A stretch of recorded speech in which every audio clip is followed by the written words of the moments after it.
የዶላር ዋጋ በብላክ ማርኬት ከተለመደው ሁኔታ በተለየ መልኩ ከሰሞኑ ቅዝቅዝ እንዳለ ቀጥሏል። ዋጋውም እንዲሁ ደግሞ እየቀነሰ ነው የሚገኘው ከቀደሙት ሳምንታት። የኢትዮጵያ መንግስት በመጀመሪያው ሩብ ዓመት ከጠቅላላ ያስገኘው ገቢ በከፍተኛ ሁኔታ ጨምሯል ብሎ የኢትዮጵያ ኢኮኖሚክ አሶሲዬሽን እንዲሁ ደግሞ ዘግቧል። በሌላ መልኩ ኢትዮጵያ ከቻይና ጋር ከዚህ ቀደም የተበደረችውን ወደ 5 ቢሊዮን ዶላር የሚጠጋ ገንዘብ መልሶ መክፈያ መንገዱን ከዶላር ይልቅ በዩዋን እንዲሆንላት እየተደራደረች ነው የሚሉ አበይት ፋይናንስ ዜናዎች ወጥተዋል። በዛሬ የንጋት ፖስት የፋይናንስ ትንታኔ ልነግራችሁ መጥቻለሁ። የተወደዳችሁና የተከበራችሁ ተመልካቾች ከሮሃ የምንዛሬ ቢሮ ጋር በመተባበር የምናቀርብላችሁ የፋይናንስ ትንታኔ አሁን ይጀምራል። የሮሃን ማስታወቂያ ሰምተን እንመለሳለን። የውጭ ሀገራት ገንዘቦችን መግዛትና መሸጥ እንደ ዘንድሮ ቀሎ አያውቅም ይለናል ሮሃ የምንዛሬ ቢሮ። ለውጭ ሀገር ጉዞ ገንዘብ ቢያስፈልጎት ዶላር ሆነ ዩሮ፣ ሪያል ሆነ ድራም ሁሉም እኛ ጋር አለ። ወደ ኢትዮጵያ በመጡበት መሸጥ ቢያስፈልጎት ይሄው አዋጭ ዋጋ ከመልካም መስተንግዶ ክብሮት ተጠብቆ በሮሃ የምንዛሬ ቢሮች ይጠብቆታል። ሮሃ የምንዛሬ ቢሮ በአዲስ አበባ ሳር ቤት በአዳምስ ፓቪሊየን ግራውንድ ፍሎር ላይ፣ በካዛንቺስ ማህቡባ አፓርትመንት ቢልዲንግ ግራውንድ ፍሎር እንደዚሁም በድሬዳዋ ከተማ በብሎሰም ሆቴል ግቢ ውስጥ እናንተን ደንበኞቹን ለማስተናገድ ይጠብቆታል። ሮሃ የምንዛሬ ቢሮ ታማኝ ኢትዮጵያዊ የምንዛሬ አጋሮ። በመጀመሪያም በአጋራችን የሮሃ የምንዛሬ ቢሮዎች የውጭ ሀገራት ገንዘቦች በትናንትናው ዕለት ሲገበያዩ የዋሉበትን ዋጋ ልንገራችሁ። አንዱ የአሜሪካን ዶላር በ164 ብር ከ70 እየተገዛ በ167 ብር ከ99 ሲሸጥ፣ የእንግሊዝ ሀገሩ ፓውንድ በ210 ብር ከ10 ሳንቲም እየተገዛ በ214 ብር ከ30 እየተሸጠ ይገኛል። ዩሮ በ187 ብር ከ25 ይገዛል በ191 ብር ሲሸጥ፣ የዩናይትድ አረብ ኤሚሬቶቹ ድርሃም በ43 ብር ከ95 እየተገዛ በ44 ብር ከ83 ሳንቲም እየተሸጠ ይገኛል። የውጭ ሀገራት ገንዘቦችን መሸጥ መግዛት የምትፈልጉ ከሆነ ታዲያ ጎራ በሉ ያልኳችሁ ወደ ቀጣይ የዜና ትንታኔ እገባለሁ። ኢትዮጵያ ከቻይና ያለባትን 5.38 ቢሊዮን የሚቆጠር ዶላር ዕዳ በከፊል ወደ ዩዋን ለመቀየር ውይይት ስለመጀመሯ ተነግሯል።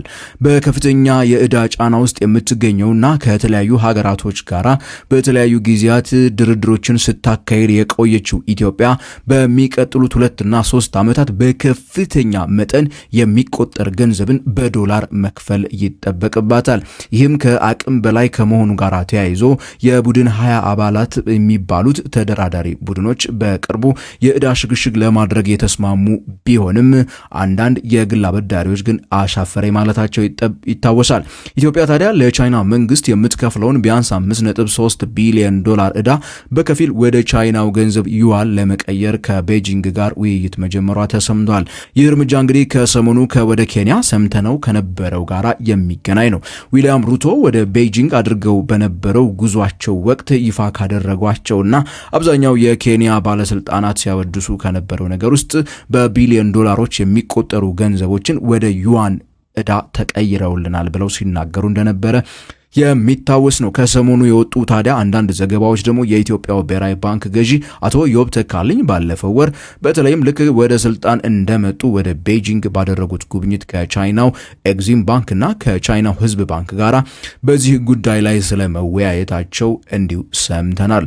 ገዢው ሰሞኑን ይህን ጉዳይ በአንድ ቃለ መጠየቅ ወቅት የተናገሩ ሲሆን ሀገሪቱ ዕዳዋን ወደ ዩዋን መቀየር በአንድ መልኩ ለቻይናም የገንዘቧን አቅም የሚያጎለብትላትና ዓለም አቀፋዊ መልክ የሚሰጣት ሲሆን በሀገሪቱ ላይ ተቆልሎ ያለውን የዕዳ ጫና በተለይም ደግሞ በሚቀጥሉት የ2027 እና 28 ላይ በከፍተኛ ሁኔታ ተከማችቶ የሚመጣውን በዶላር ሊከፈል የሚገባውን ከፍ ያለ የክፍያ መጠን ለመቀነስ በከፍተኛ ሁኔታ ያግዛታል ተብሎ ይጠበቃል። ለኢትዮጵያ በቀጣይ ወደምንመለከተው የዜና ትንታኔ አለፍ ያለው በተለምዶ በፈጣን እንቅስቃሴው የሚታወቅና በየቀኑ ዋጋን በመጨመር የሚታወቀው የኢትዮጵያው የዶላር የብላክ ማርኬት ወይም ደግሞ የትይዩ ገበያው ከሰሞኑ ቅዝቅዝ ብሎ በተረጋጋ ሁኔታ ውስጥ እያለፈ ስለመሆኑ ለመመልከት ችለናል።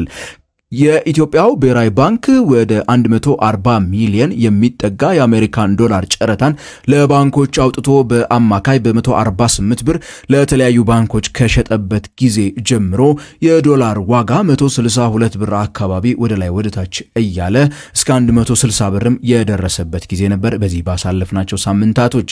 ከዚህ ባለፈ ደግሞ የፒቱፒ ማርኬት የሚባሉ ግለሰቦች እርስ በርሳቸው የውጭ ሀገራት ገንዘቦችን የሚገበያዩበት ህገወጥ የሆኑ መንገዶች በኢትዮጵያ ያልተፈቀዱት ማለት ነው እንደ ባይናንስ አይነቶቹ ላይ የሚደረጉ ግብይቶችም በተደረገባቸው አንዳንድ ክልከላዎች በባይናንስ ላይ አንዱ የአሜሪካን ዶላር በኢትዮጵያ ገንዘብ መነዘርበትን የምንዛሬ መጠን ገደብ ከማስቀመጡ ጋር ተያይዞ ገበያው መቀዛቀዝ እንደታየበት ልንሰማ ችለናል።